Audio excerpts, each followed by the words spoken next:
স্বাগত আজকের বাংলাদেশে। আপনাদের সাথে আছে আমি খালেদ মুহিউদ্দিন। জাতীয় সংসদ নির্বাচন যতই ঘনিয়ে আসছে, জোট মহাজোটের হিসাব নিকাশে শুরু হয়েছে সাপ লুডু খেলা। এই খেলায় রাজনৈতিক আদর্শ মূল্য পাচ্ছে কমই, ক্ষমতা ধরে রাখতে নানামুখী উদ্যোগ নিয়েছে ক্ষমতাসীন মহাজোট। আবার মহাজোটের অন্যতম শরিক জাতীয় পার্টি মাঠ গরম করছে জোট ছেড়ে দেওয়ার হুমকি দিয়ে। বসে নেই বিরোধী শিবিরও। 4 দলীয় জোট এরই মধ্যে রূপ নিয়েছে 18 দলে, যদিও তাতে নাম সর্বস্ব দলের সংখ্যাই বেশি। এই জোটের অন্যতম শরিক জামাতকে নিয়ে চলছে কথামালা রাজনীতি। মুক্তিযুদ্ধের বিরোধিতাকারী দলটিকে নাকি কাছে টানতে চায় আওয়ামী লীগ, এমন অভিযোগ খোদ বিরোধী দলীয় নেতার। এই অবস্থা আজকের বাংলাদেশে আমরা খুঁজবো কিছু প্রশ্নের উত্তর। আমাদের জোট রাজনীতিতে কতটা গুরুত্ব পায় দলীয় আদর্শ? জোট ভোটের হিসাবে জাতীয় পার্টি ও জামাতের প্রকৃত অবস্থান আসলে কি? ক্ষমতাসীন জোটের ছোট শরিকেরা কি প্রভাব রাখে সরকারে? গণতান্ত্রিক ব্যবস্থায় তৃতীয় রাজনৈতিক জোটের অবস্থান কোথায়? জানিয়ে রাখি, আজকের বাংলাদেশে আপনার মতামত প্রশ্ন পাঠাতে SMS পাঠাতে পারবেন ইমেল করতে, লিখতে পারবেন ফেসবুক ও টুইটারেও। এসব বিষয় নিয়ে আলোচনা করতে আজ স্টুডিওতে আছেন বিএনপির চেয়ারপারসনের উপদেষ্টা সাবেক বাণিজ্য মন্ত্রী জনাব আমির খসরু মাহমুদ চৌধুরী, আছেন লেখক ও গবেষক জনাব সৈয়দ আবুল মকসুদ এবং সুপ্রিম কোর্ট আইনজীবী সমিতির সাবেক সম্পাদক জনাব অ্যাডভোকেট সম রেজাউল করিম। স্বাগত আপনাদের। এছাড়া আমরা সরাসরি কথা বলবো বাংলাদেশের সমাজতান্ত্রিক দল বাসদের চট্টগ্রাম জেলা শাখার আহ্বায়ক মানস নন্দী, রাজশাহী জেলা জাতীয় পার্টির সাধারণ সম্পাদক শাহাবুদ্দিন বাচ্চু এবং সিলেট মহানগর আওয়ামী লীগের সাধারণ সম্পাদক আসাদুদ্দিন আহমেদের সাথে। স্বাগত আপনাদেরও। জনাব আমির খসরু মাহমুদ চৌধুরী, অনুষ্ঠানটি শুরু হওয়ার আগে যেমন সৈয়দ আবুল মকসুদ বলছিলেন যে এটি একটি অনেক তাত্ত্বিক আলোচনার একটি বিষয়, সেই রকম একটি তাত্ত্বিক প্রশ্ন দিয়ে আপনাকে শুরু করতে চাই যে আপনাদের জোটের একটি দল, বড় দল জামাতের সাথে বিএনপির আদর্শিক মিলের জায়গাটা কোনটা? এখানে আপনাকে প্রথমে আমাকে একটু ক্ষমা চেয়ে নিতে হচ্ছে। আমার গলার অবস্থা খুবই একেবারেই ভালো নয়, আমাকে ক্ষমা করতে হবে। প্রথমে যেটা আমাকে বলতে হয়, এখানে কিন্তু 18 দলীয় জোটের যে ব্যাপারটা আছে, আমি নিশ্চয়ই সেটা ইট ইকুয়ালি অ্যাপ্লাইজ টু আমাদের আওয়ামী লীগের যে জোট আছে, মহাজোট। এটা হচ্ছে মূলত স্ট্র্যাটেজিক অ্যালায়েন্স এবং ইলেকট্রাল অ্যালায়েন্স, প্র্যাকটিক্যালি মানে নির্বাচনী জোট। এটা নির্বাচনী জোট, স্ট্র্যাটেজিক অ্যালায়েন্স, বোথ কৌশলগত এবং নির্বাচনী জোট। জি। তো সেক্ষেত্রে আদর্শিক কতটুকু মিল আছে আমার মনে হয় সেদিকে আমার যাওয়ার প্রয়োজন নাই। মানে জামাতের সাথে বিএনপির আদর্শিক মিল নাই? অবশ্যই নাই। এটা তো আমরা দুটো দলের নিজস্ব আদর্শের পরিপ্রেক্ষিতে এই দলগুলো গঠন হয়েছে। এখানে একটা দর্শন আছে, চিন্তা আছে স্বাভাবিকভাবে। তো সেক্ষেত্রে আমি যেটা বলেছি, এটা যেভাবে বিদেশে হয়ে থাকে আপনি দেখবেন, এটা যে আমরা শুধুমাত্র বাংলাদেশে আমরা অনেক সময় আমাদেরকে নিজেদেরকে অনেক বেশি ক্রিটিসাইজ করে ফেলি। আপনি যদি আজকে ইউকের পলিটিক্সে দেখেন যে লিভ ড্যাম এবং কনজারভেটিভ পার্টি কিন্তু ডায়ামেট্রিক্যালি অপোজিট, কিন্তু চিন্তার দিক থেকে, দর্শনের দিক থেকে, কিন্তু তারা একটা ইলেকট্রাল অ্যালায়েন্স করেছে এবং তারা ক্ষমতায় গেছে সেখানে। ইকুয়ালি আপনি ইন্ডিয়াতেও দেখেছেন, আমরা দেখেছি, বিভিন্ন দেশে দেখেছি। তো মূলত এটা আমি আদর্শিক একেবারেই নয়। এটা যদি নির্বাচনের জোটই হয় খসরু ভাই, তাহলে মানে জামাতের বিভিন্ন দায় বা জামাতের বিভিন্ন ইস্যুগুলি মানে প্রকট বা প্রকাণ্ড হয়ে ওঠে কেন? আমরা যখন মার্চে বা মেতে যখন বড় সমাবেশগুলি হয়েছে বিএনপিতে, তখন আমরা দেখেছি যে বড় বড় পোস্টার যেখানে জামাত নেতাদের মুক্তি দাবি করা হয়েছে, বড় বড় মানে ওগুলি বেশি প্রকট হয়েছে, প্রকাশ্য হয়েছে কেন? মানে জামাতের দায় বিএনপি কেন নিচ্ছে? এটা দায় দেওয়ার কথা তো নয়। এটা যখন আপনি যখন একটা অ্যালায়েন্স করেছেন, এর অর্থ নয় যে বিএনপিতে যারা আসছে নির্বাচনী অ্যালায়েন্স, নির্বাচনী স্ট্র্যাটেজিক অ্যালায়েন্স।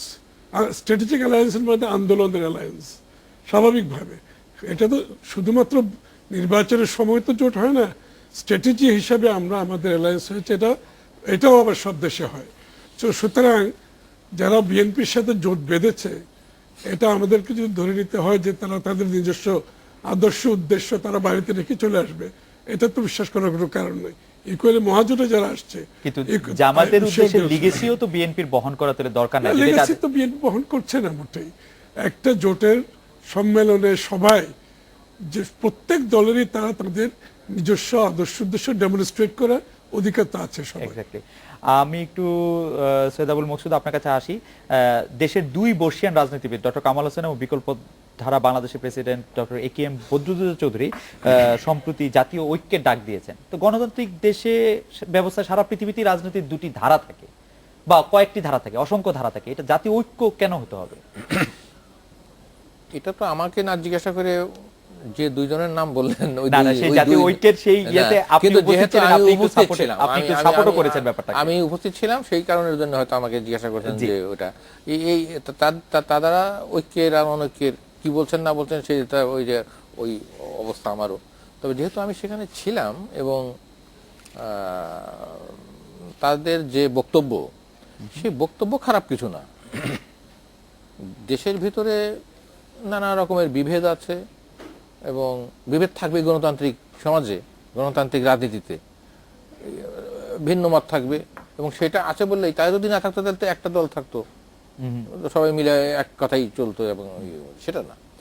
গণতান্ত্রিক রাজনীতিতে বিভিন্ন দল মত এক জায়গায় সমন্বয় করে যারা সংখ্যায় বেশি তারাই সরকার গঠন করবেন, তারাই রাষ্ট্র পরিচালনা করবেন এবং যখন আবার তাদের কর্মসূচি, তাদের কর্মকাণ্ড জনগণের পছন্দ হবে না, তখন অন্য জোট, অন্য দল, অন্য কেউ আসবে, অন্য নীতি আদর্শ নিয়ে আসবে। কিন্তু আমাদের এখানে যেটা বলছিলেন আপনি, যে একটু আগে খসরু ভাইয়ের কথা যেটা জিজ্ঞাসা করলেন, যে এই যে নির্বাচনী যে জোট, এগুলি নির্বাচনী জোট, এই গণতান্ত্রিক ব্যবস্থা হয়, এটা এক সব দলের যে দলমত মানে মতাদর্শিক দিক থেকে এক হতে হবে এটা না, ওটা নির্বাচনে জেতার জন্য এটা অ্যালায়েন্স করে, তারপরে সরকার গঠন যদি করতে পারে তখনও কিছু সুবিধা ছোট দলগুলি যারা থাকে সঙ্গে এটা চলে। আমাদের এখানে যে ধরনের জোট হতে দেখছি আমরা, এটা কিন্তু আদর্শিক, এটা কিন্তু জোট গঠনের জায়গাটাও যদি দেখি আমরা, যেটা সবাই বলেন যে স্ট্র্যাটেজিক যে জোট অ্যালায়েন্স, সেইটা দেখতে গেলেও কিন্তু এখানে আপনার এটা খুব একটা আইডিয়াল ব্যাপার না। এটা আইডিয়াল ব্যাপার না এই জন্য যে এখানে একে হলো যে এই যে এখন 18 দল ওনারা করেছেন, এই 18 দলে কারা কারা আছে, এটা যেটা আপনি শুরুতেই বলেছেন যে 18 দলের নাম সর্বস্ব বা এরকমের 18 দলের যারা আছেন, এটার কোনো প্রয়োজন ছিল না। মূল দল আপনারাই, বিএনপি আসল, এবং ওইখানে আবার মূল দল আওয়ামী লীগ, যেটা মহাজোট, যেটা সেটা উনি বললেন যে এটা স্ট্র্যাটেজিক। একটু যদি আমি এটা হচ্ছে স্ট্র্যাটেজিক মধ্যে কিছু তো কমন ইস্যু তো আছে এখানে, যেমন আজকে কমন ইস্যু তো থাকতেই হবে, কমন ইস্যুগুলোকে সামনে রেখে কিন্তু জোট হয়। যেমন আজকে তত্ত্বাবধায়ক সরকার, এটা কমন ইস্যু, এটা 18 দল না শুধু, এটা এর বাইরে অনেকে সারা দেশেই বলতে গেলে এটা সবারই জন্য এক্সেপ্ট ফর রুলিং পার্টি, এটা কিন্তু একটা কমন ইস্যু।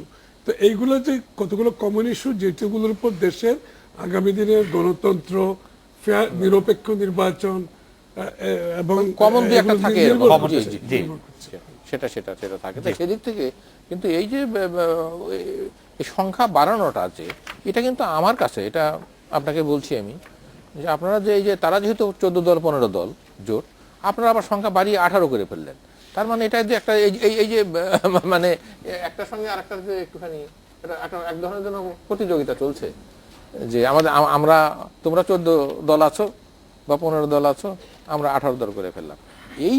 এই জায়গাগুলি হলো খুব কাঁচা রাজনীতি, এগুলি হলো খুব আপনার, কিন্তু এই কাঁচা রাজনীতি তো জনগণ পছন্দ করছে অ্যাপারেন্টলি। আপনাকে যদি আমি একটু আপনাকে কোট করি, যদি ওই সবাই আপনি বলছেন যে বর্তমানে দেশের অবস্থা কি তা একজন বালককে জিজ্ঞেস করলেও বলতে পারবে, তার মানে এই নয় যে দেশে দুর্ভিক্ষ চলছে, আন্দোলন সংগ্রাম যা হচ্ছে তা সব গণতান্ত্রিক দেশেই হয়, তবু রাত থেকে সকাল, আবার সকাল থেকে রাত মানুষ আশঙ্কায় থাকে, অনিশ্চয়তায় ভোগে, এজন্য জনগণ দায়ী নয়, এজন্য দায়ী রাজনীতিবিদরা। রাজনীতিবিদরা দায়িত্ব, এটা ঠিকই বলেছি আমি, এবং এখন আমি সেই আপনি যেটা ওই মিটিং এ আমি যেটা বলেছি এটা ঠিকই বলেছেন আপনি, যে দেশটা তো চালাচ্ছেন রাজনীতিবিদরাই এখন। তা কাজে দেশের ভালো মন্দ যাই আপনি বললেন, যদি ভালো হয় তাহলে সেটার জন্য রাজনীতিবিদরা দায়ী, আর যদি মানুষ অস্বস্তিতে থাকে, যদি মানুষ কষ্টে থাকে, যদি মানুষ নিজেকে বিপন্ন বোধ করে, সেজন্য দায়িত্ব রাজনীতিবিদদেরই নিতে হবে। তো সেদিক দিয়ে বলতে গেলে যে এই যে আপনি যেটা আজকে আপনার আলোচ্য বিষয় হলো জোট, তো এই জোটে যারা মোটামুটি কমন ইস্যুতে এক জায়গা হতে চান নির্বাচনের আগে সাধারণত, এটা তারপরে সরকার গঠন করার পরেও থাকেন, আবার কেউ আছে যে সরকার গঠন করার পরে যদি সুবিধা টুবিধা সেরকম না পায়, অথবা তার সঙ্গে যদি খুব মানে পুরো ব্যাপারটাই হচ্ছে যে মানে আমরা বলতে পারি যে আমাদের অনেক দর্শক বলছেন যে পুরো ব্যাপারটাই আসলে জনগণকে এক ধরনের ধোঁকা দেওয়া। কারণ হচ্ছে জনগণ যদি খালি ভোটের রাজনীতিতে যেটাই মূল উদ্দেশ্য। আমি একটু রেজা ভাইয়ের কাছে আসি। রেজা ভাই, আপনি আওয়ামী লীগের নেতৃত্বাধীন যে জোট, সেই জোটের মধ্যে মানে আমি দলগুলির নাম শুধু পড়ি, যে জোটের মধ্যে আওয়ামী লীগ আছে, জাসদিনু আছে, ন্যাপ আছে, জাতীয় পার্টি আছে, এক একটি দল এবং আরো অনেকগুলি ছোট ছোট মানে 11টি ক্ষুদ্র বাম দলের মোর্চা আছে, বাংলাদেশ ওয়ার্কার্স পার্টি, সাম্যবাদী দল, কমিউনিস্ট কেন্দ্র, গণ আজাদী লীগ ইত্যাদি। তো এর কোনটির সঙ্গে কোনটির কিন্তু কোন রকম আদর্শিক কোনো মিল নাই, তারপরও এটা জোট হচ্ছে, মানে এইটা আপনি কিভাবে দেখেন? আপনার কাছে মানে কিরকম মনে হয় যে মানে এটা কিরকম হয়? এবং আমাদের দর্শকরা বলছেন যেটা স্রেফ আপনারা করছে বা আপনি মানে আওয়ামী লীগ করছে বা বিএনপি করছে শুধুমাত্র জনগণকে ধোঁকা দেওয়ার জন্য, আর কিছু না। এইখানে একটা বিষয় আছে। প্রথম কথাটা হলো, আমি রাজনীতি বলতে বুঝি যেটা, সেটা হলো নীতির রাজাকে যারা লালন করবে সেটা রাজনীতি। সেখানে নৈতিকতার মানদণ্ডে তাকে হতে হবে কোশ্চেন এর ঊর্ধ্বে, বিতর্কের ঊর্ধ্বে। তার সততা, নিজেকে আত্ম উৎসর্গ করা, অন্যের প্রতি তার সেবার মানসিকতা, এগুলি মিলে নীতির সর্বোচ্চ রাজকীয় নীতি সেটা যে লালন করবে সেটা হচ্ছে রাজনীতি। এরকম কোন রাজনৈতিক দলকে আপনি দেখেন? কিন্তু এখন যে কাস্টমসটা হয়ে দাঁড়িয়েছে সেটা হলো রাজার মতো যে চলতে পারবে সে হচ্ছে রাজনীতিবিদ। এর সংখ্যাই সর্বত্র তা নয়, এর বাইরেও কিন্তু কেউ কেউ আছে। এখনো কিন্তু বাজারে ক্যাবিনেট মিনিস্টার বাজার করতে যান নিজে ব্যাগ নিয়ে, এমন রাজনীতিক যে নাই তা কিন্তু বলা যাবে না। আপনি কৃষিমন্ত্রী মতিয়া চৌধুরীর কথা যদি আমরা উল্লেখ করি, আবার আমি বলছি না যে শুধু আওয়ামী লীগে আছে, অনেক দলেই কিন্তু এখনো ভালো ভালো কিছু ব্যক্তিরা আছে, কিন্তু রাজনীতির নিয়ামক শক্তি নিয়ন্ত্রক কিন্তু তারা না। আর যে কথাটা আপনি জানতে চেয়েছেন, নৈতিকতার মানদণ্ডের বাইরে গিয়েও তাদের ভিতরে আওয়ামী লীগের জোট, এখানে কিন্তু দুইটা পার্ট আছে। 14 দলীয় জোট একটা ছিল, আর এরশাদ সাহেব যোগদান করার পরে নাম রাখা হয়েছে মহাজোট। কিন্তু 14 দলীয় জোটের নেতারা যখন একত্রে বসেন, এরশাদ সাহেব কিন্তু ওই জোটের ফোরামের মিটিং এ তিনি অ্যাটেন্ড করেন না, তার সঙ্গে আলাদা প্রোগ্রাম হয়। এখানে একটা মিল আছে আওয়ামী লীগের 14 দলীয় জোটের, সেটা হলো তারা মুক্তিযুদ্ধের চেতনায় বিশ্বাস করে, অসাম্প্রদায়িক বাংলাদেশে বিশ্বাস করে।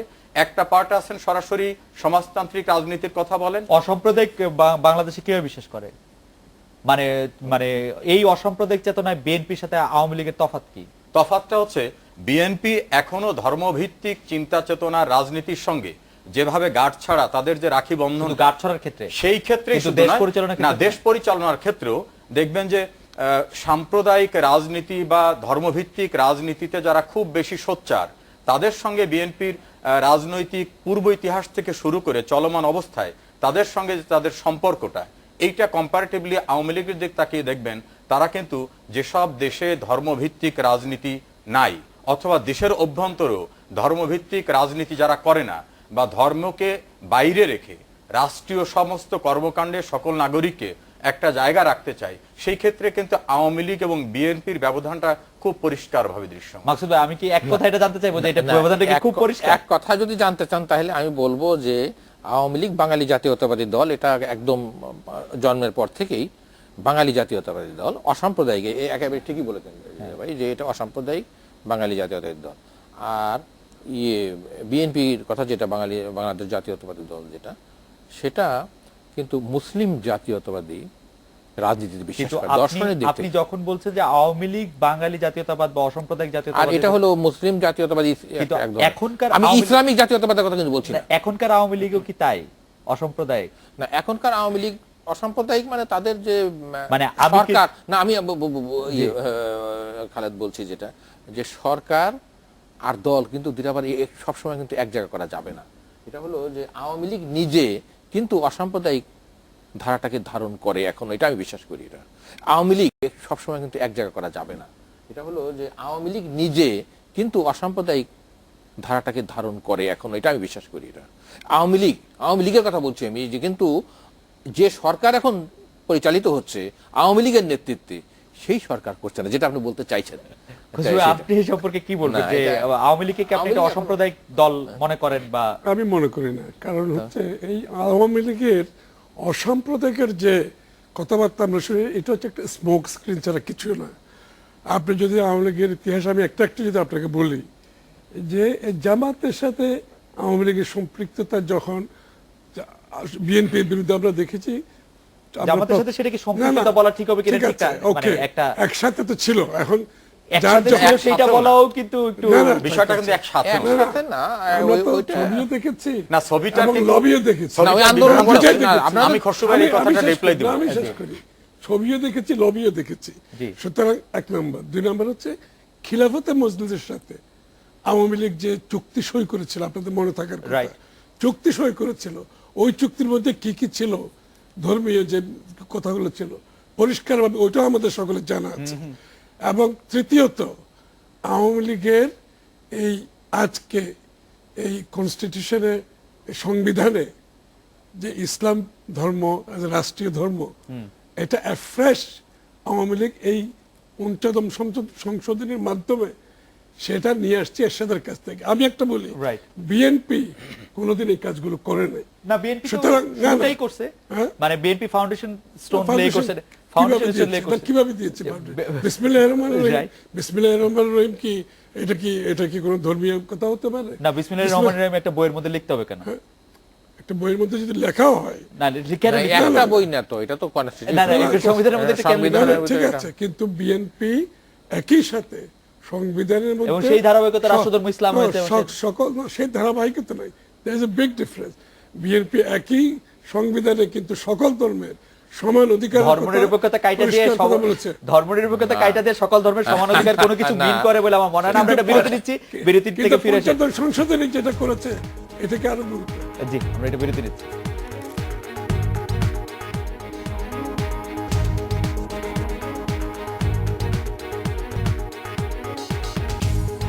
বিরতির পর ফিরে এলাম। আজকের বাংলাদেশে বিরতির আগে জনাব আমির খসরু মাহমুদ চৌধুরী বলছিলেন যে রাষ্ট্রের ধর্মকে, কোন একটি নির্দিষ্ট ধর্মকে রাষ্ট্রের ধর্ম হিসেবে ঘোষণা করা রাষ্ট্রের ধর্মনিরপেক্ষ চরিত্রের বিপক্ষে সবচেয়ে বড়, আওয়ামী লীগ যেটা করেছে ওটা জি হচ্ছে জি সবচেয়ে বড় অবস্থান নেয়। এই ব্যাপারটির সাথে আমিও একমত যে রাষ্ট্রধর্ম, কোন একটি রাষ্ট্রের একটি ধর্ম ঘোষণা করা, সেটি একটি ধর্মনিরপেক্ষতার বিরুদ্ধে একটি বড় স্ট্যান্ড নেয়। আমরা এই ব্যাপারে মত জানতে চাইবো বাংলাদেশের সমাজতান্ত্রিক দল বাসদের চট্টগ্রাম জেলা শাখার আহ্বায়ক যারা মানস নন্দীর কাছে। যারা মানস, আপনি কি বলবেন যে রাষ্ট্র ধর্ম ইসলাম এই ব্যাপারটি, খসরু ভাই বলছিলেন যে পঞ্চদশ সংশোধনের মাধ্যমে সেটি আরো সংবিধানে আরো পাকাপোক্তভাবে স্থান নিয়েছে, এই ব্যাপারে আপনার মন্তব্য শুনবো। যারা মানস নন্দী।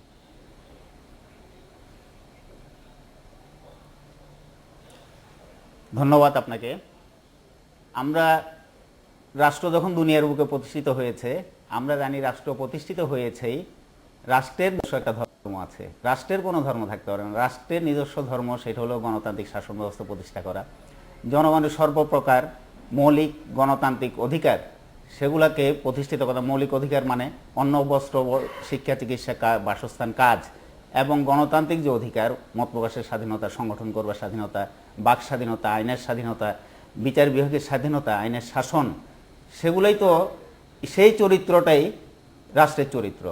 তাহলে সেক্ষেত্রে রাষ্ট্র ধর্ম নামে যে জিনিসটা আনা হচ্ছে, বাস্তবে সেটাকে ধর্মের রাজনৈতিক ব্যবহার। সেই ধর্মের রাজনৈতিক ব্যবহারকে আজকে এই দলগুলো ধারাবাহিকভাবে করেছে। কে কার থেকে মাত্রাগত বেশি কম করেছে এটা নিয়ে তাদের একের উপর মানে দোষারোপ করবার একটা আমরা চেষ্টা দেখি, এবং এই জিনিসটা কেউই আমাদের জনগণ কিন্তু অনুমোদন করে না, কখনো করেনি। জনগণ সেই ধর্মভিত্তিক পাকিস্তানকে হটিয়ে দিয়ে স্বাধীন একটা গণতান্ত্রিক ধর্মনিরপেক্ষ বাংলাদেশই প্রতিষ্ঠিত করেছিল। মানস নদী, আপনাকে ধন্যবাদ। মানস নদী, আপনাকে ধন্যবাদ। আমরা সিলেট থেকে আমাদের জাতীয় পার্টির নেতা আছেন শাহাবুদ্দিন বাচ্চু, আপনার কাছে জানতে চাইবো যে জনাব শাহাবুদ্দিন বাচ্চু, আপনি কি গর্ববোধ করেন যে আপনার নেতা আমাদের সংবিধানের রাষ্ট্রধর্ম ইসলামটি সংযোজন করেছিলেন? এই বিষয়টি কি আপনি গর্বিত জনাব শাহাবুদ্দিন বাচ্চু? হ্যাঁ, ধন্যবাদ খালেদ ভাই। আমি অবশ্যই গর্ববোধ করি। এদেশে ইসলাম যদি আমাদের রাষ্ট্রীয় ধর্ম হিসাবে যে স্বীকৃতি দিয়েছিল, সেটার জন্য আমি অবশ্যই গর্ববোধ করি। আমি মনে করি এদেশের যদি কেউ কিছু করে থাকে এই ইসলামের জন্য, সেটা হচ্ছে হোসেন মোহাম্মদ এরশাদ। এটা আপনারা খুব ভালো করে জানেন, এটা অনেকে স্বীকার করে না, কিন্তু এটা আপাতদৃষ্টিতে দেখতে গেলে যে ইসলামের জন্য হোসেন মোহাম্মদ এরশাদ যে সমস্ত কর্মসূচিগুলো হাতে নিয়েছিলেন, বিশেষ করে জনাব বাচ্চু, আপনি রাজশাহী থেকে বলছেন, আমি ভুলে আপনাকে অন্য বাচ্চু, আপনি একটু বলবেন যে রাষ্ট্রের ধর্ম ঘোষণা করাটা কেন জরুরি ছিল এবং এর মাধ্যমে বাংলাদেশের কি উপকার হলো, বা এটা ইসলাম ধর্মের ক্ষেত্রেও একটা রাষ্ট্রকে, একটা ইসলাম ধর্মের রাষ্ট্রের ধর্ম ইসলাম ঘোষণা করে কি উপকার হলো, কি কল্যাণ সাধিত হলো? উপকার, যেহেতু আমাদের এখানে মুসলিম অধ্যুষিত দেশ, এখানে এই সংখ্যালঘুদের সংখ্যা অনেক কম। অতএব এখানে উনি মনে করেছিলেন যে এখানে ইসলামী রাষ্ট্রধর্ম মানে মূল একটা ভূমিকা রাখবে, এবং এটা কি হিসাবে মনে করেছিল সেটা আমি বলতে যাচ্ছি না। কিন্তু আপনি মনে করছেন যে বিষয়টি সঠিক হয়েছে। জনাব বাচ্চু, আপনাকে ধন্যবাদ। আপনি মনে করছেন যে বিষয়টি সঠিক হয়েছে। আমরা সিলেট মহানগর আওয়ামী লীগের সাধারণ সম্পাদক আসাদুদ্দিন আহমেদের কাছে জানতে চাইবো। জনাব আসাদুদ্দিন আহমেদ, পঞ্চদশ সংশোধনীতে রাষ্ট্রধর্ম ইসলামের লিগেসিটি রাখা হলো, এবং এই ব্যাপারটি আপনি কিভাবে দেখছেন যে রাষ্ট্রের একটি ধর্ম থাকা উচিত এবং রাষ্ট্রের ধর্ম থাকাটা সঙ্গত? জনাব আসাদুদ্দিন আহমেদ। জি, আপনাকে ধন্যবাদ। আমি প্রথমেই বলতে চাই যে আমরা এই নীতিতে বিশ্বাস করি ধর্ম যার যা, রাষ্ট্র সবার। সেইখানে যে রাষ্ট্রধর্ম ইসলাম করা হয়েছে সেটা আমি মনে করি সম্পূর্ণ রাজনৈতিক দৃষ্টিকোণ থেকেই করা হয়েছিল। এখানে ধর্মের কল্যাণের জন্য কোনো কিছু করা হয় নাই। এবং আমরা ৭১ সালে মুক্তিযুদ্ধের মাধ্যমে জনাব আসাদুদ্দিন আহমেদ, আপনার দল, জনাব আসাদুদ্দিন আহমেদ, আপনার দল যে সেই ধারাবাহিকতাটা বজায় রাখলো, সেই ক্ষেত্রে আপনার মানে আপনি এটাকে কিভাবে দেখেন? আপনার দল তো এটাকে বাতিল করে নাই, বরং আরো পুনঃপ্রতিষ্ঠিত, পাকাপোক্ত করেছে। হ্যাঁ, সেটা আমাকে একটু আপনাকে বুঝতে হবে যে বাস্তবতা এমন একটা জিনিস। ৭৫ সালের 15ই আগস্টের পরে দেশ অনেকটাই পাকিস্তানি ভাবধারায় চলে গিয়েছিল। সেখান থেকে রাতারাতি একদিনে কিন্তু আমরা মুক্তিযুদ্ধের কয়দিন লাগবে আসাদ ভাই, কয়দিন লাগবে? রাজনৈতিক কৌশল হিসাবে এটা, এবং এটা সেটা হয়তো ইনশাআল্লাহ যদি আগামীতে ম্যান্ডেট দেন দেশের জনগণ, হয়তো আমরা তখন আগামীতে হবে। আসাদ ভাই আপনাকে ধন্যবাদ। রেজা ভাই, আপনি একটু বলতে চেয়েছিলেন এই সম্পর্কে, তারপর আমরা মকসুদ ভাইকে শুনবো। খসরু ভাই বলছেন যে রাষ্ট্রধর্ম রাখা বা ধর্মকেন্দ্রিক বিষয়কে কনস্টিটিউশনে দেওয়ার অভিযোগটা আওয়ামী লীগের উপরে দিয়েছিলেন, কিন্তু বাস্তবতা হচ্ছে আওয়ামী লীগের নেতৃত্বাধীন সরকারের যে কনস্টিটিউশনটা হয়েছিল সেখানে কিন্তু রাষ্ট্রের ফান্ডামেন্টাল প্রিন্সিপাল বলা হয়েছিল গণতন্ত্র, সমাজতন্ত্র, ধর্মনিরপেক্ষতা, জাতীয়তাবাদ। ধর্মকে রাষ্ট্রের তরফ থেকে নিরপেক্ষভাবে দেখা হবে, সেইটাকে ধ্বংস করার দায় দায়িত্বটা কিন্তু বিএনপি ক্ষমতা এসেই এই ফান্ডামেন্টাল 4টা প্রিন্সিপালের যে ধর্মনিরপেক্ষতা এটা রাখে নাই। দ্বিতীয় আর একটা জিনিস মানুষ বিভ্রান্ত হবে, রাষ্ট্রধর্ম ইসলামটা সংবিধানে সংযোজন করেছিলেন এরশাদ সাহেব 8ম সংশোধনীর মধ্য দিয়ে। তার এই পার্টটাকে চ্যালেঞ্জ করে সাবেক প্রধান বিচারপতি কামাল উদ্দিন হোসেন, বিচারপতি KM সোবাহান, সুলতানা কামাল সহ বেশ কয়েকজন নাগরিক সুপ্রিম কোর্টে একটা রিট পিটিশন করেন। সেই মামলাটি পেন্ডিং থাকে। আর পঞ্চদশ সংশোধনীর মধ্য দিয়ে যে ডিসিশনটা হয়েছে সেটা কিন্তু সুপ্রিম কোর্টের অপর একটি মামলার প্রেক্ষিতে। রাষ্ট্রধর্ম ইসলাম প্রসঙ্গটা কিন্তু সুপ্রিম কোর্টে বিচারাধীন। এই কারণে বলা যাবে না যে আওয়ামী লীগ রাষ্ট্রধর্মটাকে পঞ্চদশ সংশোধনীর মধ্য দিয়ে নতুন করে পুনঃস্থাপিত করে। তার মানে এটা সুপ্রিম কোর্টের একটা মানে সাবজুডিস ম্যাটার, কিন্তু সংসদ তো ইচ্ছা করলে এটা বাতিল করে দিতে পারত যদি এতই খারাপ হতো ব্যাপারটা। বাতিল করতে পারে, কিন্তু এখানে সমস্যাটা হলো যখনই আওয়ামী লীগের অসাম্প্রদায়িক রাজনৈতিক কোনো কর্মকাণ্ড আসে, খসরু ভাইদের দলের নেতৃত্বাধীন জোট সবসময় বলে ইসলাম গেল, ইসলাম গেল। আপনারা সেটাতে বিশ্বাস করেন? আমরা বিশ্বাস করি না। তারা মনে করে যে বিচারাধীন একটি বিষয়, আদালতের সিদ্ধান্তটা যেহেতু অপেক্ষায় আছে, আদালতের সিদ্ধান্তের প্রতীক্ষায় রয়েছে। এখানে তো আদালতের সিদ্ধান্তের অপেক্ষায় থাকা মানে দরকারই নাই যদি এটা 72 এমনিতেই সর্বশক্তিমান আল্লাহর উপরে বিশ্বাসের কথাটা যেখানে, সেখানেই কিন্তু ওনারা বলছেন যে ধর্ম আর এদের হাতে নিরাপদ না, ধর্ম শেষ করে দিল। আর যে কথাটা বিগিনিং এ এসেছিল যে বিসমিল্লাহির রহমানির রহিম, এটা আমি মুসলমান হিসাবে আমার জন্য সবচেয়ে পবিত্রতম একটি শব্দ, কিন্তু এদেশে হিন্দু, মুসলিম, বৌদ্ধ, খ্রিস্টান সকলে বসবাস করে। আমার খসরু ভাইদের দলে কিন্তু গয়েশ্বর বাবু আছেন, নিতাই বাবু আছেন, অনেকে আছেন, খ্রিস্টান সম্প্রদায়ের লোক আছে। তাদেরকে ওনারা বাধ্য করবেন যে কনস্টিটিউশন ধরার সঙ্গে সঙ্গেই প্রথমে তোমারও বিসমিল্লাহ পড়তে হবে, এবং আপনারা বাধ্য করবেন হচ্ছে যে এটা যাতে থাকে, সেজন্য আপনারা মানে এটাকে পোক্ত রাখবেন ফলো করে, মানে সেইটাই হলো আর কি। উনি যে কথাগুলো বলেছেন বটম লাইনে, উনি কিন্তু আসলে বটম লাইন হচ্ছে যে ওনারা যেটা করেছেন এটাকে জাস্টিফাই করার জন্য সুপ্রিম কোর্ট আর যেসব কথা বলছে এটা কোনো জাস্টিফিকেশন নাই। কারণ হচ্ছে পার্লামেন্ট হচ্ছে সবকিছুর ঊর্ধ্বে, এবং এই আইন কিন্তু আপনারা পার্লামেন্টে করেছিলেন এবং আবার পার্লামেন্টে করতে পারেন। কারণ আপনারা এখানে, আমি তো বলছি, আপনারা অসাম্প্রদায়িকতার কথা বলে একটা স্মোক স্ক্রিনের মাধ্যমে আসলে কিন্তু আপনাদের দেশের মানুষ, আপনারা এখানে, আমি তো বলছি, আপনারা অসাম্প্রদায়িকতার কথা বলে একটা স্মোক স্ক্রিনের মাধ্যমে আসলে কিন্তু আপনাদের দেশের মানুষকে, বিশেষ করে এই দেশের যারা মাইনরিটি আছে তাদেরকে ধোঁকা দিচ্ছেন। আপনারা ওনারা পার্লামেন্টের সম্পূর্ণ রায় দেওয়ার আগে কনস্টিটিউশন বদলে না, দিতে সেটা আবার পারছে। অন্য একটা বিষয়। এখন এই ব্যাপারে- এই ব্যাপারে- আমি আধা মিনিট সময় নিচ্ছি খসরু ভাই। আমাদের কনস্টিটিউশনের আর্টিকেল 35-এ লেখা ছিল ধর্মভিত্তিক কোনো রাজনৈতিক দল করা যাবে না। সেই আর্টিকেল 35 মুক্তিযুদ্ধের চেতনায় সেটাকে কেটে দিয়ে ধর্মভিত্তিক রাজনীতির প্রবর্তন পুনর্বাসন এই দায়িত্বটা কিন্তু আপনার দল করেছে। আরে আপনি এবং তো আবার ঘুরে ফিরে আপনি অন্য পথে যাচ্ছেন। আমি বলছি আপনারা যে অসাম্প্রদায়িক এখনো আওয়ামী লীগের manifesto কিন্তু সেটাই। আমি আপনি না না, BNP manifesto- BNP কথা বলে manifesto তো আমরা লাভ নাই। আমি তো বলেছি, BNP জি, কথা- জি। না, না, মাকসুদ ভাই একটু আপনারা বলুন। বিএনপি যেটা বলছেন এটা সত্য নয়, বরঞ্চ আপনারা যেটা করেছেন ঘুরে ফিরে আপনারা একটা স্মোক স্ক্রিন সৃষ্টি করছেন এবং বিএনপি কি বলছে কি করেছে এটাতে দায় পাস করতে পারবেন না। জি, আপনার মাকসুদ ভাই দায়িত্ব কিছু বলুন। আপনাকে নিতে হবে। আপনার সাম্প্রদায়িকতা যে বলি, অসাম্প্রদায়িক যে বলি দেশের বিশেষ করে মাইনরিটিকে বলেন, it is nothing but a smoke screen. কিন্তু সবচেয়ে সাম্প্রদায়িক দলগুলো কিন্তু আপনাদের নিয়ামক ইন শক্তি। রিয়ালিটি আপনারা যেটা করেছেন, খসরু ভাই, একটু মাকসুদ ভাইয়ের কাছে শুনি। ইনক্লুডিং রামুতের যে ঘটনা হয়েছে, আপনাদের অ্যাটিটিউড যে মাইনরিটি রামুর ঘটনায় 40 দিন পরে আপনারা যাওয়ার মতো ঘটনা ঘটিয়ে যারা অন্য ধর্মাবলম্বী না, তাদের আমরা প্রতি মূল সহানুভূতি প্রসঙ্গ জানান। থেকে সরে যাচ্ছি, আমরা বরং এটা বিরতি নিয়ে আসি। বিরতি থেকে ফিরে এসে এই বিষয়ে মাকসুদ ভাইকে শুনবো।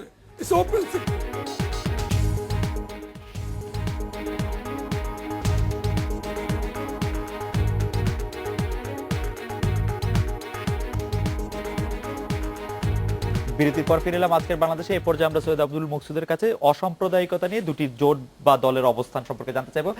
আমাদের দুজন দর্শকের দুটি মতামত একটু আপনাকে শোনাই মকসুদ ভাই। একজন ছোটন, উনি বলেছেন রাষ্ট্রধর্ম ইসলাম রাখা না রাখার জন্য গণভোট দেওয়া দরকার, তাহলে বোঝা যাবে মানুষ কোন পক্ষে। আরেকজন হচ্ছে শোয়েব, উনি বলেছেন কনস্টিটিউশনে বিসমিল্লাহ না রাখলেই কি বাংলাদেশ ধর্মনিরপেক্ষ হয়ে যাবে কিনা। মানে আপনি অসাম্প্রদায়িকতা নিয়ে আপনি এই যে দুইজন যে কথা বলেছেন সেই দুইজন খুবই চিন্তাশীল কথা বলেছেন। এটা তারা কোনো অযৌক্তিক কথা কিছুই বলেন নাই। আমাদের এই হলো যে শুরুতেই আমরা বলেছিলাম যে আমাদের আজকের এই যে জোটের রাজনীতি এবং এই যে রাষ্ট্রধর্ম ইত্যাদি, এটা একটা একাডেমিক ডিসকাশনে আমরা থাকতে চেয়েছিলাম। এটা আমাদের কোনো তর্ক বিতর্কের বিষয় না। আর দুই দলের পক্ষে যেহেতু দুই দলের দুই নেতা আছেন এখানে, কিন্তু আপনি একটা শব্দ প্রথম ব্যবহার করেছিলেন যে জনগণকে ধোঁকা দেওয়া হচ্ছে নানাভাবে। এই কথাটা এটা আমিও বলি সব জায়গায়। রাষ্ট্রধর্মটা যখন এরশাদ সাহেব করলেন 88 সনে, এটা কেউ করার জন্য কিন্তু দাবি তোলে নাই। বাংলাদেশের কোনো জায়গা থেকে যেতে আন্দোলন সংগ্রাম বহু জিনিসের জন্য কিন্তু আমাদের এখানে দাবি হয় যে এটা চাই সেটা চাই, এই অনেক জায়গায় ব্রিজটা চাই। কিন্তু এই রাষ্ট্রধর্মের জন্য কেউই কিন্তু কোনো জায়গা থেকে কোনো দাবি না। হঠাৎ একদিন উনি যে একটা গাইবী কথাবার্তা যেরকম বলতেন তখন, যে কখনো উনি স্বপ্নে দেখেছেন করেছেন, এটা করতে চান, বাংলাদেশে ইসলাম প্রতিষ্ঠিত করতে চান। কিন্তু তারপরে যখন তিনি অষ্টম সংশোধনীর মাধ্যমে এটা করেই ফেললেন, করে ফেলার পরে কি হলো? করে ফেলার পরে কিন্তু এই আওয়ামী লীগ এবং বিএনপি তারা কিন্তু কেউ এটার বিরুদ্ধে কোনো রকমের যে কোনো বড় যে একটা রেজিস্ট্যান্স দেওয়া সেটা কিন্তু দেন নাই। একটা বিবৃতি দিয়েছেন যে অষ্টম সংশোধনী সম্পর্কে কথা বলেছেন তারা, যেহেতু তারা তখন ঐক্যবদ্ধভাবে একটা আন্দোলন করছিলেন। আমরাই কয়েকজন মানুষ এইটার বিরুদ্ধে একটা আন্দোলন গড়ে তুলি। তার মধ্যে KM সোবহান সাহেব ছিলেন, জাস্টিস উনি ছিলেন, আমরাও আরো তার সঙ্গে সঙ্গে ছিলাম। আমরা এই TSC-তে বা এই নানান জায়গায় মিটিং মিছিল অনেক দিন করেছি। কিন্তু আমাদের সেই মিটিং মিছিলে আওয়ামী লীগ এবং বিএনপির নেতাদের আমরা আমন্ত্রণ জানিয়েছি যাতে আমাদের আন্দোলনটা একটু শক্তিশালী হয়। কিন্তু দেখা গেছে যে সেই যে আমরা TSC-র সামনে নানান রকমের যে মিটিং টিটিং করেছি, সেখানে এই দুই দলের একজন লোককেও আমরা পাইনি। এই গেল এক জিনিস। আর দুই নম্বর ব্যাপার হলো যে যারা এই যে একজন বলেছেন যে গণভোট নেওয়া হোক, এই ব্যাপারটা গণভোটের ব্যাপার নয়। এটা এই জন্য গণভোটের ব্যাপার নয় যে গণভোট নিলে হয়তো দেখা যাবে যে যেহেতু মুসলিম মেজরিটি কান্ট্রি, আমাদের বিশাল জনগোষ্ঠী, এরা সেরকম অতটা চেতনার দিক থেকে অতটা শিক্ষিত না বা না, তারা যদি বোঝানো যায় যে এই যে ইসলাম তো চলে গেল গিয়ে বাংলাদেশ থেকে, তাহলে পরে দেখা গেল যে ভোট পড়লে হয়তো দেখা যাবে যে বেশি ভোট পড়তে পারে কিন্তু নাও পারে না। মাকসুদ ভাই, গণভোট নেওয়া হলে তো বিএনপি আওয়ামী লীগের মতো দুইটা বড় দল যাদের জনসমর্থন টোটাল 80%, তারা তো দুইজনই বলবে রাষ্ট্রধর্ম ইসলামের পক্ষে ভোট দিতে। সেটা দুই দলের থেকে যদি বলেও, জি, তারপরেও সিক্রেট ব্যালটের ভিতরে কি হবে না হবে সেটা আপনি সেই কথাটা, যেহেতু আমরা মানুষের মনটা তো বুঝি, আমরা অন্য দলের থেকে বললো যে ভোট দাও এদিকে দিকে, সেইটা যদি তারা সেরকম ভাবে যদি যুথবদ্ধভাবে একসঙ্গে মিলে যদি বলেন যে আমরা এই অনাবশ্যক জিনিসটি সংবিধান দিয়ে রাখতে চাই না এবং এতে আমাদের কোনো GDP বাড়বে না, এতে ইসলামের কোনো উপকার হবে না, এতে কোনো কিছুই হবে না, একটা ব্রিজ তৈরি করা যাবে না এটা রাখলে? তো সুতরাং এই জিনিসটা আমরা রাখবো না। এটাতে একটা প্রথমে আমি যেটা বলেছি, এবার যে সংবিধান সংশোধনের জন্য সরকার যে কয়েকজনের মতামত চেয়েছিল, আমি এটা লিখিতভাবে দিয়েছি, আমি এটা যে এটা একটা অত্যন্ত অনাবশ্যক বিষয়। এটা দীর্ঘকাল শত শত বছর কিন্তু ছিল না, কিন্তু বাংলাদেশে ইসলাম খুব ভালো ইসলামই ছিল। এটা থাকার ফলে হয়েছে এটা কি, যে যারা সংখ্যালঘু, যারা ইসলাম ধর্মাবলম্বী নন, তাদের মনের ভিতরে অকারণ একটা সম্পূর্ণ তাদের যে আপনার করা হয়েছে, যে তাদের যেটা আবার বলা হয় এখানে যে দ্বিতীয় শ্রেণীর নাগরিক করা হয়েছে, সেটাও কথাটা সত্যি না।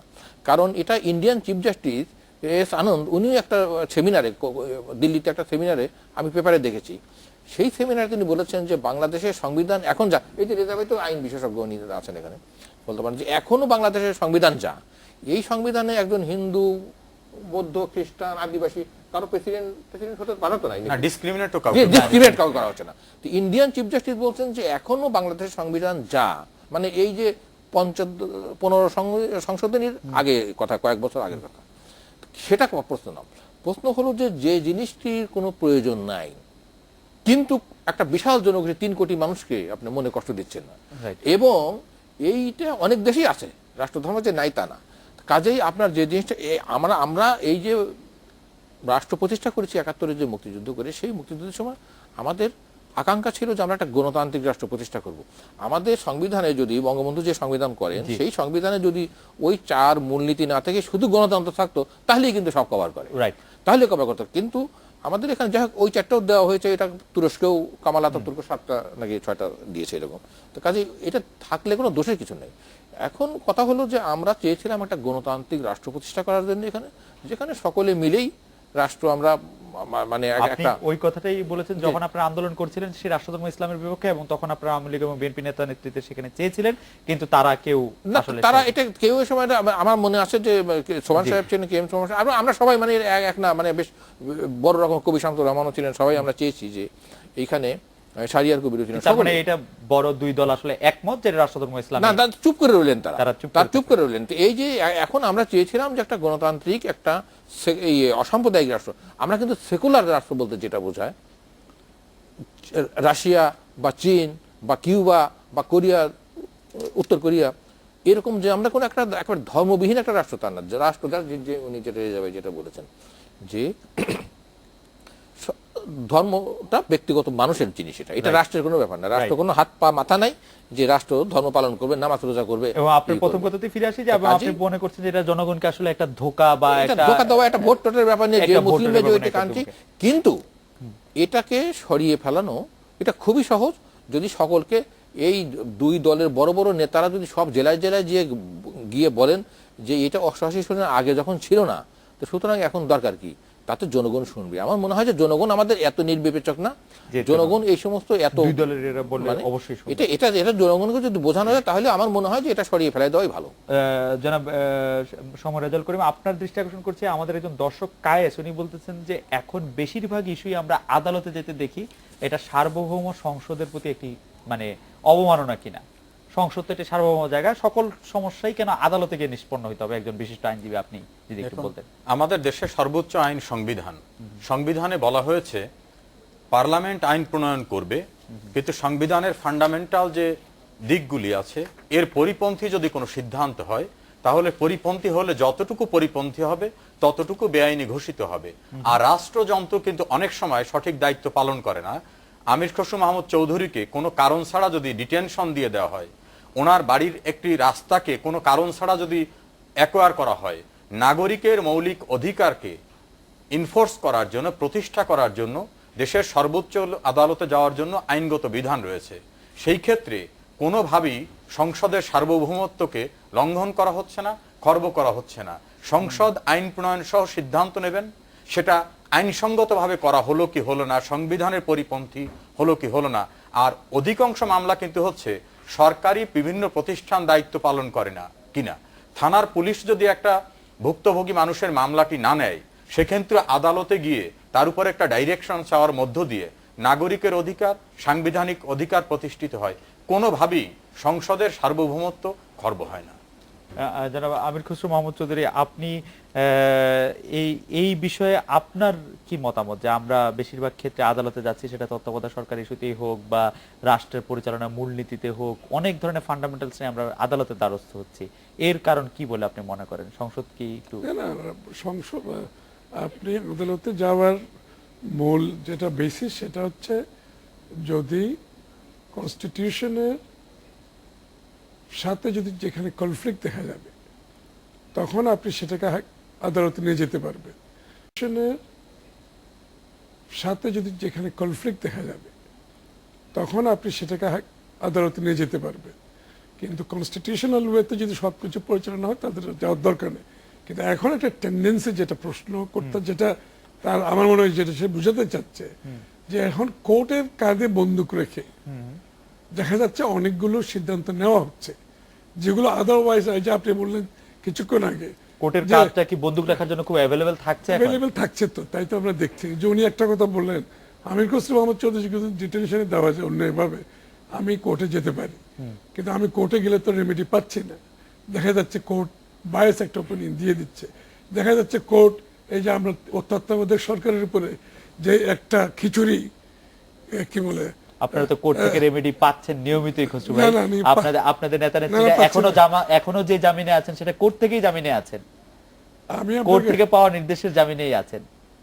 রাষ্ট্র আপনাদের বিরুদ্ধে মামলা করেছিল কোর্টে। রেজা ভাই, আমি যদি ভুল বলে থাকি, যে আপনি যদি আজকে সৈয়দ মোয়াজ্জেম হোসেন আলালের পক্ষে আদালতের সিদ্ধান্ত হয়েছে যে আইনগত প্রক্রিয়া ছাড়া তাকে গ্রেফতার করা যাবে না। আর খসরু ভাইয়ের প্রতি আমি রেসপেক্ট রেখে বলবো, অ্যাজ এ হোল বিচার বিভাগকে সমালোচনা করার মতো একটা ফ্যাশনে যদি আমরা সবকিছুকে টেনে আনি, তাহলে দেখা যাবে মানুষের শেষ আশ্রয়স্থল বিচার বিভাগ বিতর্কিত হলে অন-11-এর সময় মাননীয় প্রধানমন্ত্রী, মাননীয় বিরোধী দলীয় নেত্রী সহ সকলকে কিন্তু এই সর্বোচ্চ আদালতের প্রোটেকশনে দেখেছি।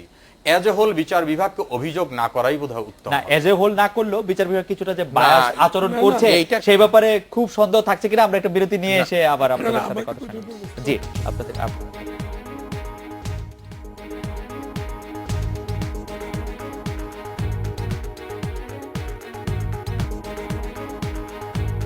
বিরতির পর ফিরে এলাম আজকের বাংলাদেশে। বিরতির আগে জনাব আমির খসরু মাহমুদ চৌধুরী, আপনি বিচার বিভাগের কথা বলছিলেন, বিচার বিভাগে সরকারের কর্তৃত্ব বা সরকারের প্রভাব। এটা তো সর্বজন বিদিত, এটা আসলে আর্গুমেন্টের কোনো ব্যাপার নাই। রাজা সাহেব হয়তো উনি বলেছেন ব্যাপারটা, কিন্তু আজকে এটা দেশে বিদেশে বাংলাদেশে বিচার বিভাগের বর্তমান যে অবস্থায় গেছে, আপনি শুধুমাত্র কেয়ারটেকার সরকারের যে জাজমেন্টটা আপনি দেখেন কিরকম পরস্পর বিরোধী একটা জাজমেন্ট। একটা জাজ তাও দিল কতদিন পরে, 9 মাস নাকি 8 কি 9 মাস পরে জাজমেন্ট দিল, এবং সেই লোক কাপড় পরে, পায়জামা পাঞ্জাবি পরে এসে 9 মাস পরে একটা জাজমেন্ট দিল, এবং কিরকম পরস্পর বিরোধী একটা জাজমেন্ট। এই যে 18 দিনের জোটের নেতা কর্মীদের 18 জন সিনিয়র নেতা, এম.কে. আনোয়ার, সেক্রেটারি জেনারেল সহ কোথায় একটা বাস পড়েছে, ওটার জন্য তারা তাদেরকে জামিন পর্যন্ত দিতে রাজি হয় নাই। আপনি চিন্তা করেন, এটা আমি এরকম আপনাকে 1700 কেস দিতে পারবো, এবং বিরোধী দলের সমস্ত কেস। আমাদের একজন দর্শক আপনাকে একটি প্রশ্ন করেছে, এই ব্যাপারটি ক্লিয়ার যে এটা আপনি নিজেই বলেছেন সর্বজন বিদিত, আপনি শুধু এই প্রশ্নটির যদি একটু উত্তর দেন, যে খসরু ভাই যদি বিএনপি আগামীবার পাওয়ারে আসে তাহলে আপনাদের দল যে ট্রাইব্যুনালটি চলছে মানবতা বিরোধী অপরাধের বিরুদ্ধে, সেই ট্রাইব্যুনালটি চালু রাখবে না বন্ধ করে দিবে? না, ট্রাইব্যুনাল বলতে আমি যেটাকে, কতগুলো ব্যাপার আছে, যে কোনো বিচারের বেসিক হচ্ছে বিচারের মানদণ্ড। এখানে আন্তর্জাতিক বিচার বলা হয়েছে, এটা আন্তর্জাতিক বিচারের মানদণ্ডে দণ্ডিত হচ্ছে কিনা। দ্বিতীয়ত হচ্ছে আপনার ডিফেন্সে যাদেরকে আপনি আসামি করেছেন তাকে প্রপারলি ডিফেন্ড করার রাইট দিতে হবে। তৃতীয় হচ্ছে যে ডর সাহেবকে এখানে জাজ করা হয়েছে, উনি কিন্তু একটা আন্দোলনরত, তার মানে ট্রাইব্যুনালটি থাকবে না। না, আমি সেটা বলছি না, আমি বলছি এই বিষয়ে আমি বিএনপির কথা নয়, আমি হচ্ছে যেই থাকুক ক্ষমতায়, কতগুলো বেসিক জিনিস আপনি যদি রুল অফ লতে বিশ্বাস করেন, আইনের শাসনে বিশ্বাস করেন, তাহলে সবার জন্য এই আইনগুলো, এই প্রিন্সিপালগুলো প্রযোজ্য থাকতে হবে। আপনি যদি একটা ডাকাতকেও যদি করেন, আজকে আসামি করেন, তাকে কিন্তু বেসিক সিভিল রাইট থেকে তাকে আপনি ডিপ্রাইভ করতে পারেন। রাজা ভাই, এই প্রসঙ্গে যদি আপনি বলেন যে বেসিক সিভিল রাইট থেকে তারা বঞ্চিত হচ্ছে কিনা এই ট্রাইব্যুনালে বেসিক সিভিল রাইট থেকে তো বঞ্চিত হচ্ছে না। বিশ্বের 10টি দেশে যুদ্ধাপরাধীদের বিচার চলছে, বাংলাদেশ সহ। বাংলাদেশের ইতিহাস না সারা বিশ্বের ইতিহাসে এখানে আসামিদের যত সুযোগ দেওয়া হয়েছে সেটা হলো ইচ্ছা খুশি মতো তাদের আইনজীবী নিয়োগ করা, যত সংখ্যক। অধিকাংশ দেশের যুদ্ধাপরাধ ট্রাইব্যুনাল দেশের বাইরে আইনজীবী নিয়োগের বিধান নাই। এখানে জামিনের বিধান রাখা হয়েছে, জয়পুরহাটের আব্দুল আলিম জামিনে আছেন। এখানে কনভিকশন হলে অ্যাপিলের বিধান রাখা হয়েছে, অন্য কোনো দেশে বিধান রাখা হয়নি। এত ট্রান্সপারেন্ট বিচার ব্যবস্থা দুনিয়ার আর কোনো ট্রাইব্যুনাল হয় না। আরেকটা কথা খসরু ভাই বলছেন যে বিচারক কারা। এই দেশে 71 সনে যুদ্ধ হয়েছিল, এক পক্ষ মুক্তিযুদ্ধে ছিলেন আর এক পক্ষ মুক্তিযুদ্ধের বিরুদ্ধে ছিলেন। বিরুদ্ধে যারা ছিলেন তাদেরকে তো বিচার করার মতো সুযোগ আইনগতভাবে নাই। নেক্সট যে ব্যাপারটা খসরু ভাই বলছেন যে বিচার বিভাগ, একটা দেশের বিচার বিভাগকে যত কার্যকর ভূমিকায় রাখা যাবে ততই কিন্তু সবাই অ্যাকাউন্টেবল হবে। সরকার অন্যায় কাজ করতে পারবে না, সাবঅর্ডিনেট কোর্ট করতে পারবে না, ক্ষমতাসীন ব্যক্তিরা করতে পারবে না। এইখানে সবচেয়ে আমি আধা সেকেন্ডে শেষ করছি, সেটা হলো যে হরতালের ঘটনার মামলাকে খসরু ভাই বললেন, সেই মামলাগুলি বিচার বিভাগ নিরপেক্ষ বিদায় একটু আইনের ব্যত্যয় পেয়েছে, আদালত মামলাগুলো স্থগিত করে দিয়েছে এবং তাদের সকলকে জামিন আদালত দিয়েছে। বিচার বিভাগ নিরপেক্ষ না হলে আজকে সৈয়দ মোয়াজ্জেম হোসেন আলাল এর মামলাটার কথা বললাম, ব্যারিস্টার মওদুদ আহমেদের মামলা স্টে হওয়ার কথা বললাম, হরতালের সমস্ত মামলার সকলের জামিন কিন্তু হতো না নিরপেক্ষ না হলে। কাজে বিচার বিভাগকে নিয়ে অনাহত বিতর্ক না করা খসরু ভাই, আমরা একটু সৈয়দ আবুল মকসুদের কাছে শেষ 1 মিনিট শুনি। না, এই 1 মিনিটই যখন বলতে হবে তখন আমাদের আশার কথা কি আছে জনগণের আশার কাছে? কথাটা আমাদের হলো যে রাজনীতির আমরা একটা গণতান্ত্রিক রাষ্ট্র, গণতান্ত্রিক সমাজ এবং একটা আইনের শাসন যেখানে থাকবে সেই রকমের একটা রাষ্ট্রই আমরা চেয়েছি। তো এর মধ্যে দীর্ঘদিন আমাদের সামরিক শাসন ছিল, আধা সামরিক শাসন ছিল, সেনা সমর্থক শাসন, নানা রকমের সরকার পেয়েছি আমরা। তার ফলে হয়েছে কি যে অনেক গোজামিল দেওয়া হয়েছে, আমাদের সংবিধানে নানান অসঙ্গতি সৃষ্টি হয়েছে। কাজে এর থেকে আমাদের যদি আমরা বেরিয়ে আসতে চাই, এবং আসতে আমাদের হবেই, তাহলে আমাদের সব দল মত যারা শুভবুদ্ধি সম্পন্ন, তারা গণতন্ত্র চান কিনা, তারা যদি গণতান্ত্রিক রাষ্ট্র চান তাহলে এক জায়গায় এসে এই সমস্যার সমাধান করা, এই অসঙ্গতিগুলি দূর করা, এই গোজামিল দূর করা, এটা আমাদের পলিটিশিয়ানদের পক্ষে, এই যে খসরু ভাই এখানে আছেন, আমরাও আশা করব যে আমাদের রাজনীতিবিদরা এই গোজামিল দূর করবেন। হ্যাঁ, গোজামিল দূর করা খুবই সহজ, এবং যদি তাদের সেই রকমের যদি তাদের থাকে। জনাব আমির খসরু মাহমুদ চৌধুরী, জনাব সৈয়দ আবুল মকসুদ, জনাব সমর রেজাল করিম, আজকের অনুষ্ঠানের জন্য আপনাদের অনেক ধন্যবাদ। এই ছিল আজকের বাংলাদেশে। দেখা হবে আগামীকাল এই সময়। শুভরাত্রি।